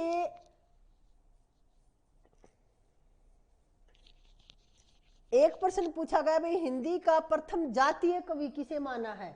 तो वो विद्यापति को माना है डॉक्टर बच्चन सिंह ने। वो हम विद्यापति को अलग से पढ़ेंगे, तब विद्यापति अमीर खुसरो का बिल्कुल अलग से अध्ययन करेंगे, वहां आपको एक एक तथ्य ये लिखवाया जाएगा। आज ये हमने किया भाई हिंदी साहित्य इतिहास लेखन की परंपरा की 2 क्लास आई, उसमें इतिहास ग्रंथों के बारे में बताया गया और विद्वानों के बारे में। आज हमने नामकरण और काल विभाजन के बारे में देखा और हिंदी के प्रथम कवि और आदिकाल से संबंधित अन्य नाम। बहुत ज्यादा महत्वपूर्ण क्लास, आप इसको मान के चलिए। कल हम करेंगे भी सिद्ध साहित्य से, हमारा अगली जो क्लास हम लेंगे वो आदिकाल से प्रारंभ करेंगे भी। वीर गाथा काल में आचार्य रामचंद्र शुक्ल ने कितने ग्रंथों को शामिल किया है, ये प्रश्न भी आ चुका है। 12 ग्रंथों को, फिर उन ग्रंथों के नाम लिखेंगे और उसके बाद फिर सिद्ध, जैन, नाथ, इनका अध्ययन करेंगे धीरे धीरे हम। तो आप ये लगा के चलो कि 1 सप्ताह लगेगा आपको। आदिकाल हम कर लेंगे, फिर भक्ति काल में चलेंगे। ये हमारे जो नया बैच अभी प्रारंभ हुआ है विबोध एकेडमी के यूट्यूब चैनल पे, जो क्लास आपको दिखेंगी 3, हिंदी साहित्य इतिहास लेखन परंपरा भाग 1 और फिर भाग 2 भी उसका, और ये तीसरे नंबर की जो क्लास, ये नए बैच की क्लास है भाई। जो अभी नेट परीक्षा दे रहे हो उनके लिए रिवीजन क्लास अलग से डाली है हमने। और ये है जो अभी तैयारी करेंगे नेट जेआरएफ की, या फर्स्ट ग्रेड और सेकंड ग्रेड वाले भी इसमें शामिल हैं, और फिर या फिर असिस्टेंट प्रोफेसर की भर्ती। क्योंकि अभी ऐसा लग रहा है कि हरियाणा में अगले 1 या 2 महीने में विज्ञप्ति जारी होने वाली है भी एचपीएससी की, असिस्टेंट प्रोफेसर की। तो वहां भी ये बैच हम उन सब के लिए प्रारंभ कर रहे हैं भाई। ये तीसरी क्लास है, इसी तरह से अध्ययन करवाएंगे हर रोज, आप देख लेना। बिल्कुल जो ऑफलाइन क्लास है उसका लाइव ही आपको दिखाया जा रहा है, ऐसे ही ऑफलाइन में ऐसे ही ऑनलाइन में तैयारी बिल्कुल सेम है। और वहाँ थोड़ा सा समय ज़्यादा करवाते हैं क्योंकि सिलेबस ज़्यादा है। जो आप लोगों ने, यदि आप कोर्स खरीदने के इच्छुक हो तो आप विबोध एकेडमी के यूट्यूब चैनल को सब्सक्राइब करें, और अधिक जानकारी के लिए इस नंबर पे आप कॉल करें भाई। यही है ना सर नंबर? इस नंबर पे आप पूछ सकते हो भाई। 74 190 17 190 पे आपको हर टाइम उपलब्ध मिलेगा ये, और सारी जानकारी आपको दी जाएगी। धन्यवाद।